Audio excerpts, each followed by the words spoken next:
అసలు ఈ మధ్య జరుగుతుందా ఎక్కడ గురుగారు అది? జరుగుతుంది? ఏం జరగట్లేదు. అగ్నిసాక్షికి జరగట్లేదు లేదు. గదా! అగ్నిసాక్షి లేకపోయేసరికి ఆయన ఆయన ఎవిడెన్స్ రావట్లేదు. ఆ! అది. కోర్ట్ ఎవిడెన్స్ చూసుకుంటున్నారు గానీ, ఆ! అదే ఎవిడెన్స్ గదా! చూసుకోవట్లేదు. సో, అగ్నిసాక్షిగా చేసిందంటే తప్పదది. ఆ! ఆయనకొచ్చి కాల్చుతాడు. నేనప్పుడు మీకు ఎవిడెన్స్ మీ మీ మీ అవును. పెళ్లి నేను రిజిస్టర్ చేశాను. ఓహ్! మీరు వెళ్ళటానికి వీల్లేదని అగ్నిదేవుడు సాక్షి వస్తాడు. అబ్బా! కానీ మనోళ్ళు ఆ సాక్షి మానేసి రిజిస్టర్ సాక్షికి ఆ! వెళ్తున్నారు. ఇవన్నీ పోకడలు. అది. అమ్మమ్మమ్మ! ఈ అగ్నిసాక్షి చేస్తారు. ఇంక తర్వాతొచ్చేసరికి ఏం చేస్తారంటే ఆహ్, సదస్యం అని ఒకటి చేస్తారు. సదస్యం అంటే 2 కుటుంబాలను కలుపుతారు. ఈ కుటుంబంలోని సభ్యులు, ఆ కుటుంబంలోని సభ్యులని చేసి, వీళ్ళిలా మీ కుటుంబంలోకి వస్తున్నారు, వీళ్ళు మీ కుటుంబంలోకి వస్తున్నారు. మీరంతా అందరూ అసోసియేట్‌గా ఉండాలా. మీ మీ పద్ధతులు అని చెప్పి వీళ్ళకి, వాళ్ళకి వీళ్ళ చేత వాళ్ళకి కానుకలు, వాళ్ళ చేత వీళ్ళకి కానుకలు ఇప్పిస్తారనమాట. ఓహ్! అది సదస్యం. రెండిటిని సదస్సు అన్నమాట. ఒక అచ్చా! మీటింగ్. ఓహ్! 2 దేశాల వాళ్ళు వచ్చినప్పుడు అవునవునవును. జరుగుతది ఆ! చూసారా? ఆ! అది సదస్యం. అది చెయ్యాలి. ఓకే. ఇంకొక ఇంపార్టెంట్ ఈవెంట్ ఏంటంటే నాగవల్లి అని ఒకటుంటది. అవును. నాగవల్లి. హ్మ్. నాగవల్లి ఏంటంటే సర్పాలకు పూజ చేపిస్తారు. జంట ఓకే. సర్పాలు, ఆ! వెండి సర్పాలు పెట్టి అక్కడ వాటికి పెళ్లి కూతురు, పెళ్లి కొడుకు చేత పూజ చేయించి ప్రదక్షిణలు చేపిస్తారు. ఆ! అది ఎందుకంటే అలాగ జంట పాముల్లాగా కలిసి ఉండాలన్నది ఒకటి. రెండోదేంటంటే ఎవరికైతే సర్పదోషాలు, నాగదోషాలు ఉంటాయో అచ్చా! ఆ దోషాలు పరిహారం అవ్వటానికి అలా అన్నమాట. ఎవరికైనా కాల సర్పదోషం, నాగదోషం, సర్పదోషం ఉండి పెళ్ళిళ్ళు అవ్వవు. ఆ! కుజదోషం ఉన్నా కూడా అవ్వవు. సో, అటువంటి దోషాలు పరిహారం చేయటానికి అప్పుడే నాగవల్లి అని చేపిస్తారు. ఆ! అది కూడా ఎంతమంది ఇప్పుడు చేస్తున్నారో ఎవరికీ తెలీదు. ఎవ్వరికీ తెలీదసలు. అలా. అవును. ఆ! ఇంకా ఇంకా చూస్తే ఏముంటాయంటే తర్వాతేంటంటే ఈ నల్ల పూసలు కట్టటం. స్థాళీపాకం అని ఒకటుంటాయి. స్థాళీపాకం అని ఒక ప్రత్యేకమైన పదార్థాన్ని ఆ రోజు అక్కడే వండుతారు. ఆ! బియ్యం, పసుపు, బెల్లం అన్నీ కలిపి ఒక ప్రసాదంలాగా వండుతారు. ఆ! అది దేవుడికి నైవేద్యంలా పెట్టి అది అందరికీ పెడతారనమాట. ఓకే. ఆ తర్వాత నల్ల పూసలు కట్టటం, ఈ అరుంధతి దర్శనం. తెల్లవారుజామున తీసుకెళ్ళి హ్మ్. అరుంధతి దర్శనం చేపిస్తారు. అది పెళ్లి రోజు జరగాల్సిన తంతులనమాట. ఓకే. ఇవన్నీ ఇప్పుడు ఎన్ని జరుగుతున్నాయి? ఏం అయ్య బాబోయ్! జరుగుతున్నాయి? ఆ! ఈ తర్వాత అయిపోయేసరికి ఇంకా కొన్నుంటాయన్నమాట. మర్నాడు ఈ ఆ రోజు శోభనానికి ఎక్కువ ఇంపార్టెన్స్ ఇస్తారు. అవును. ఆ శోభన ముహూర్తం దొరకకపోతే కొన్ని రోజులు లేట్ చేస్తారు. ఆ! అదయిన తర్వాత ఏం చేస్తారు అంపకాలు. ఇద్దరికి అంపకాలు మా అప్పజెప్పడం అంటారు ఆ! గదా! ఆ! ఆ! వాళ్ళు ఎళ్ళేప్పుడు అవును. అప్పగింతలా. పెళ్ళికూతురు అప్పగింతలు, ఆ! అంపకాలు. ఆ! అది గృహప్రవేశం. వాళ్ళు వధువు వెళ్ళి మళ్ళా వాళ్ళ ఆ! ఇంటికెళ్ళేదాన్ని. అది అంపకాలు. తర్వాత సత్యనారాయణ వ్రతం. ఆ! అప్పుడు కంకణ విమోచనం. అప్పటి వరకు కట్టిన కళ్యాణ కంకణం విడకూడదు. అబ్బా! అప్పుడు గర్భాధానం జేయాలి. శోభనం జేయాలి. ఆ! ఇది కళ్యాణ కంకణం విడిచిన కళ్యాణ తర్వాత. కంకణం అయింది. ఈ తంతులన్నీ అయిన తర్వాత కళ్యాణ కంకణం విడిచిన సత్యనారాయణ వ్రతం తర్వాత చేసిన గర్భాధానం తర్వాత. జేయాలి. సత్యనారాయణ వ్రతం ఆ! చేసిన తర్వాత. ముందే సత్యనారాయణ వ్రతం చేసుకోవాలి. ఆ! ఆహ్, గర్భాధానానికి ముందన్నా జేసుకోవాలి. లేదా గర్భాధానం అయిపోయిన తర్వాతన్నా జేసుకోవాలి. ఆ! కానీ 2 ఒకే రోజు చేయకూడదు. చేయకూడదు. అది. ఓహోహో! ఓకే. ఇన్ని రకాల సిస్టమ్స్, ప్రాసెస్ ఉన్నాయి. 42 రోజులు. ఇవన్నీ జరగడానికి 42 రోజులు పడతది. అబ్బా! అందుకోసం ఈటిలో మళ్ళీ వీటన్నిటికి మంచి టైములు, ముహూర్తాలు దొరకాల. దొరకాలి. సో, ఇవన్నీ ఎబిలిటీ అసలు ఇవన్నీ చేసేసి తెలిసిన అయ్యగారుండాలి. ఇవన్నీ తెలిసిన పూజారి ఉండాలి. నాకు తెలిసి ఇక పెళ్లి అంటే చేసుకుంటే మీతోనే చేయించుకోవాలేమో ఇగ. పెళ్లి చేయాలి. ఈ రకంగా చేయాలంటే 2 నెలలకొక పెళ్ళవుతదంతే. అదే. అందుకే ఇదివరకేంటంటే 21 రోజులు. ఈ హ్మ్. సగం చేసి 21 డేస్ కుదించేవారు. ఆ! తర్వాత 16 రోజులనేవారు. హ్మ్. అట్లాగే 7 రోజులన్నా చేసేవారు. అవును. తర్వాత 5 3 రోజులు రోజులు. చేశారు. 5, ఆ! 3 రోజులు. ఆ! ఇవన్నీ వచ్చి 12 గంటలు కూడా కాదు. ఇప్పుడు 3 గంటలు అసలు పెళ్లయిపోతుంది. దారుణం. ఒక పెళ్ళికి నేను వరంగల్ ఎళ్ళాను. హ్మ్.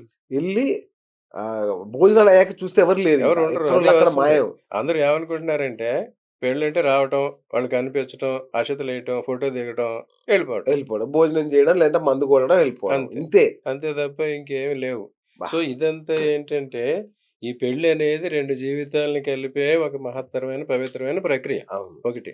రెండోదేంటంటే పెళ్లి పరమార్థం చెప్పాం. సంతానాభివృద్ధి, పురోభివృద్ధి, జాతి అభివృద్ధి జరగాలి, మానవాళి అభివృద్ధి మానవాళి అభివృద్ధి. అనుకు చేసే ఆ! కార్యక్రమం. దాన్ని ఈ రకంగా చేసి దాని ఇంపార్టెన్సే పోగొడుతున్నారు. సో, ఇవన్నీ సక్రమంగా, పవిత్రంగా జరగాలని ఇన్ని రకాల సిస్టమ్స్ వాళ్ళు ఆ! పెట్టారన్నమాట. ఇవన్నీ ఎక్కడ ఫాలో అవుతున్నారు? అబ్బా! ఇవన్నీ చేయక ఇప్పుడు ఇవన్నీ దోషాలు ఇన్ని వస్తున్నాయి. దోషాలు ఉన్నాయి వస్తున్నాయి. వస్తున్నాయి అనమాట. ఇప్పుడు అక్కడికి ఈ తంతు అయ్యేసరికి 2 కుటుంబాల్లో ఇంక ఎటువంటి పొరపచ్చాలనేవి ఉండవు. కానీ ఈ తంతు ఇప్పుడు జరుగుతున్నది ఏంటంటే, ఈ తంతుతో 2 కుటుంబాల మధ్య పచ్చగడ్డేస్తే బగ్గుమనే గొడవలు. అదే చెప్పాను కదా! ఇందాక 9లో చంద్రుడుంటే ఆడబిడ్డల కథం. పోరొస్తది, మరుదుల పోరొస్తది, అబ్బబ్బబ్బా! అత్తగారి పోరొస్తది. అలాగా వీళ్ళ జన్మ జాతకంలో ఎటువంటి గ్రహస్థితి ఉందనేది ఒకటి చూసుకోవాలి. అవును. ముహూర్తాల్లో ఎటువంటి స్థితి ఉందనేది చూసుకోవాలి. ఆ రెండిటి దోషాలు నివారణ చేసి ఇటువంటివన్నీ చెయ్యాలి. ఆ! ఇవన్నీ కూడా చేసినా ఏదో ఒక తప్పు పొరపాటు జరుగుతానే ఉంటది. అవును. మంత్రహీనం, క్రియాహీనం అని అవును. భగవంతుడిని మనం ప్రార్థిస్తే యత్పూజితం మాయాదేవ తస్మాత్ కారుణ్య భావేన రక్ష రక్ష పరమేశ్వర, మహేశ్వర, జనార్దన్ అని భగవంతుని ప్రార్థిస్తాం. ఆ! అన్ని పూజలు చేసిన తర్వాత. అట్లాగే ఇవన్నీ చేసిన తర్వాత కూడా ఏదైనా పొరపాట్లు ఇటువంటివి జరగొచ్చు కనుక ఈ సర్వదోష నివారణార్థం ఒక హోమం చేసుకుంటాం. ఓకే. ఓకే. ఓకే. అది. గురుగారు ఇన్ని చెప్పారు. సరే ఇన్ని క్రతువులు ఇవన్నీ చేయట్లేదు. ఏదో మామ అనిపిస్తున్నారు పెళ్లి. అవును. అవును. ముహూర్తం ఒక్కటి చూసుకుంటున్నారు. అదొక్కటి సంతోషించాలి ఇప్పటికైనా. హ్మ్. ఒక ముహూర్తం వరకు చేస్తున్నారు. హ్మ్. అయితే ఈ మధ్య మీరన్నట్టుగా ఫోటోగ్రాఫర్లు, వీడియోగ్రాఫర్ల హడావుడి ఎక్కువైంది. హ్మ్. ఇది పెళ్లి అనేది ఇప్పుడు ఒక సినిమా షూటింగ్ లాగా, ఒక మంచి వీడియో తీయడానికి పనికొచ్చే కథా వస్తువులాగా తయారైపోయింది. సో, ఆహ్, ఇట్లా తాళి కడుతున్నా, అన్న ఇంకొక్కసారి, హ్మ్. మళ్ళొక్కసారి ఇట్లా కాదండి ఇటువైపు తిరిగి అదే. ఇది ఇఫ్ అంటే ఒక చాలా సదుద్దేశం అంతా దెబ్బతినే పరిస్థితి. అవునవును. ఎవ్వరు కూడా అది ఆ పంతులు పవి చదివే ఆ! పవిత్రత, పంతులు చదివే మంత్రాలు దాని మీద వాటి ఎవ్వరు మీద ఇంపార్టెన్స్ ఇవ్వట్లేదు. దృష్టి పెట్టట్లా. అది. క్రతువు మీద దృష్టి పెట్టట్లా. హ్మ్. ఫోటోల మీదే పెడుతున్నారు. అవును. దీని ద్వారా ఏమైనా దోషాలొచ్చే అవకాశం దాని ఉందా? ద్వారా కూడా దోషాలొస్తాయి గదా! ఆ! మంత్రహీనం, క్రియాహీనం అంటే అదే. మంత్రం అంటే మనం చెప్పాల్సిన మాట చెప్పటం. ఆ! చెయ్యాల్సిన పని చేయటం. ఆ 2 జరగట్లేదిక్కడ. ఆ మంత్రం చెప్పడానికి ఆయనతో చెప్పిస్తున్నారు. ఆ! మమ అనేసి యాక్చువల్‌గా ఆ మంత్రాలు కొన్ని మనమే చెప్పాలి. ఆహా! తల్లి ఈ కన్యాదానం చేసే ముందు ఓకే. మామగారు వధువు తండ్రి చెప్పేస్తుంటాడు. ధర్మేణ అర్ధేచ కామేచ నాతి మోక్ష చరామి అవును. అవును. నాతి చరంతి అని చెప్పి ఆయన చెప్పిస్తాడు. చరామి అని పెళ్ళికొడుకు చెప్తాడు. అచ్చా! ఈ ధర్మార్థ కామ మోక్షాల్లో దేనిలో కూడా నువ్వు నీ భార్యని ధిక్కరించి గాని అధిగమించి కూడి ఎళ్ళకు ఓకే. అని ఇతను చెప్తాడు. చరంతి అంటే చరామి అని ఇతను చెప్తాడు. ఆహా! ఎళ్ళను అని ఈయన చెప్తాడు. ఓకే. కానీ అయిన తర్వాత ఏం జరుగుతుంది? వాహ్! అదేదో బలవంతంగా రిసైట్ చేయించినట్టు ఉంది కానీ దాని అర్థం వాళ్ళకి క్లియర్‌గా అర్థమయ్యేలా చెప్పి, హ్మ్. బాబు దీని అర్థం ఇది.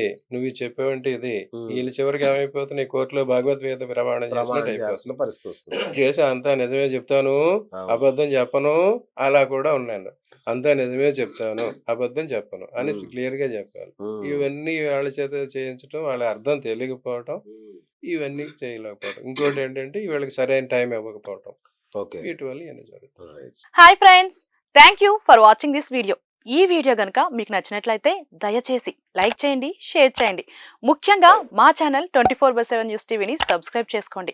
ఆ తర్వాత మీ విలువైన అభిప్రాయాల్ని, మార్పులు, చేర్పులు, కావాల్సిన వీడియో ఏమన్నా ఉంటే మన వీడియో కింద కామెంట్ సెక్షన్లో కామెంట్ రూపంలో తెలియజేయండి. నమస్కారం, సాయిదంచిక మాట్లాడుతున్నాను. ప్లీజ్ సబ్స్క్రైబ్, షేర్, లైక్ చేయండి 24/7 టీవీ ఛానల్. హాయ్ నమస్తే, నేను మీ Sonia Akula. Please subscribe to 24/7 news TV. Hi అండి, అందరికీ నమస్తే. నేను Mankota Prasad. Please do subscribe 24/7 news TV. Political, entertainment and infotainment updates కోసం like, share, subscribe 24/7 news TV.